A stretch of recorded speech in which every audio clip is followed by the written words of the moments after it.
Students will be continuously coming up to you for felt, and there are certain cuts that really need to be done by the teacher, certain cuts that can and should be done by the students. So in the instance that we have the student who's working on this particular banner, the one using the Spanish round split into the 4 quadrants, they've already established their base felt with the yellow felt here. And now the next step, again, we're gonna layer this up. So the badger is like gonna be the highest point, as we can see in the drawing, because it is above the other colors. So the badger is gonna be amongst the last things that the student will work on. At this point where the student is in the progress of the project, they're going to be adding these black pieces here. In order to add these black pieces, you're gonna have to have 2 pieces that are coming at a perfect 90-degree angle. So cutting these at a perfect 90-degree angle is something that probably would be difficult for the students. So these types of cuts are usually done by the teacher, and then they are fixed by any necessary means by the student. So as you go to cut a 90-degree piece for a student, because the pieces that we're generally cutting with the templates, or for the templates in mind, are not by any stretch of the means square, right? We're cutting them very quickly, we're processing a lot of felt. So in order to get a square piece, a piece that has 90-degree angles, you have a few options. So you can do this just with one ruler. You want to use a steel ruler, not wood, because your Alpha knife will cut into the wood pieces. You could of course use a square, a carpenter's square. This is a common tool for carpenters, and it has a 90-degree angle. So you could make one cut and then make another cut. And that's fine. You don't necessarily need to have a big steel carpenter's square, but sometimes it can come in handy. But you can certainly do it just with the cutting mat alone, and I'll show you how. So with the badger Spanish round banner in mind, I just want to cut this into 4 sections, relatively equal sections, and then have these 4 sections have one corner that is a 90-degree.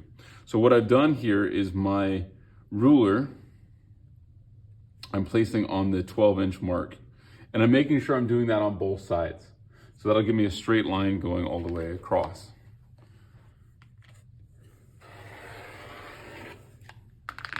Now, without moving it, I'm going to place it on, in this case, 17. Now, these numbers would change depending upon where you place the felt on your mat. So it's not, but it's important that you're doing the same number on both sides. That's gonna get you a straight line that is also square with your first cut. So now what I should have is 4 pieces, each one containing a 90-degree section here. Perfect. So you do want to point out when you're handing this to the student that this is not a square, right? This part is square, this part is square, this part is square, and this part is square. Now the student who's working on that particular banner only actually needs 2 pieces. So I might set the other 2 pieces aside for in the instance that a similar situation were to come up with another banner. I actually already have a couple of those cut. Perfect. If you forget which side is the 90-degree section, you can simply just put it on your measuring mat. And I can see that that's going straight across and straight across. Whereas if I were to check the opposite corner, it definitely is not. So again, point that out to the student. Now the student then is going to be taking the tacky glue, and they're going to simply be placing it in the manner that they want it, understanding that it's okay if it overhangs. And in fact, you probably want it to overhang. So you can glue it in a fashion where it meets in the middle, but will likely overhang. Something like that. And then when they come back, you can trim the banner from behind, which will be demonstrated in another video. So that's that type of cut, the 90-degree angle cuts. That comes up a lot. Another type of cut that will come up fairly frequently is the student needing a strip of felt. So you can have a variety of different yardsticks. This one's 2 inches wide, so this would easily allow me to make strips that are 2 inches wide with exceptional ease. If you had another one that was, say, 1.5 inches or 1 inch, then you'd have a myriad of width strips you could make. Now, you can make any width strip with this using the cutting mat as a measuring device, but say I wanted to make a 2-inch wide strip. I simply want to establish a straight edge by running my cutting device along that. So now I know that this is a straight edge. And I'm going to flip it over. So that side's a straight edge, and if I put my cutting yardstick here, again, you want to use steel yardsticks, not wooden. If I put it here and I run again, I'll know I'll have a strip that's 2 inches wide. And I can actually do that as many times as I want. So that's a 2-inch wide strip. Now let's say a student wanted a 1-inch wide strip, and I only had the 2-inch wide yardstick. All I would do is put my felt on that line. In this case, it's the 18-inch line on this cutting mat.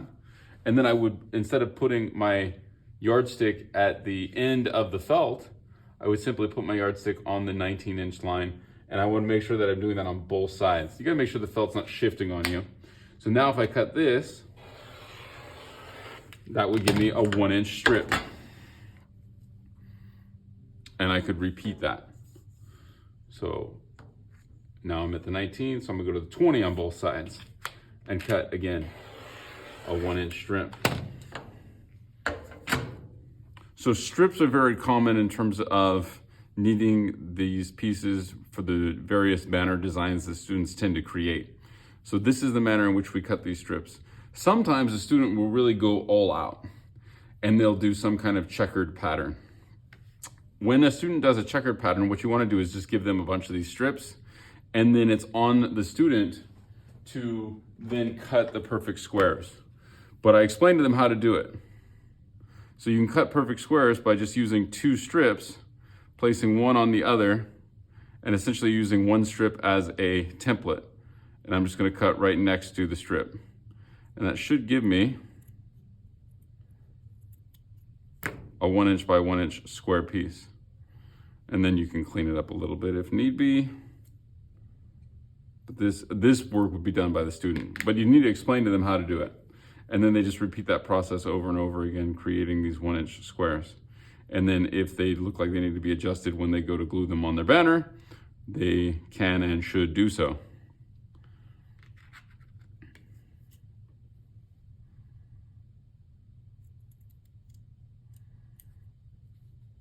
So when a checkered pattern is one of the more difficult things to do, but students do like to do that. So when a student wants to do a checkered pattern, all you're giving them are the strips, and then you're showing them how to use the strips in order to cut the squares.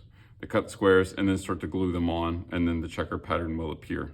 It's important that the checkers that are going to the edge, that they let hang over the edge, and then as the teacher, you'll trim it from behind with the alpha knife. And again, trimming from behind will be shown in another video. Another really common cut is a chevron cut. Students will design banners that contain one or sometimes even multiple chevrons.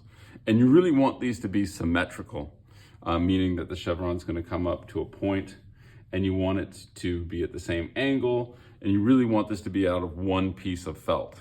So this can be a little tricky, but the way you're going to ensure that the chevron is symmetrical is by folding it in half, so that whatever cut you're doing is going to be identical on both sides. So things like chevrons are going to be done in this manner. I'm folding it in half. And then I'm just looking at the drawing of the students created, and I'm seeing approximately what angle the chevron needs to be. But they all tend to be fairly similar. It's a rough eyeball. Cut there.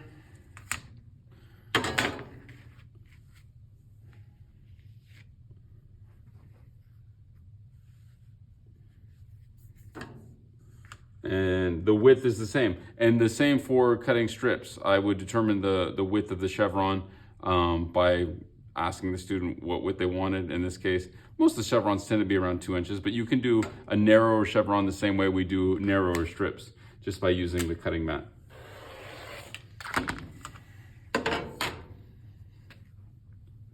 So this is the felt that was used by the student who had the badger one, but let's say instead of the badger, they actually had a chevron. You would cut the chevron for them, like I just did. It would be perfectly symmetrical because I folded it in half. Just handing a student a piece of felt, they're never gonna get a cut like this with a pair of scissors. So cuts like this really should be made with the alpha knife by the teacher and can be done fairly quickly. And now the student is just sent with this.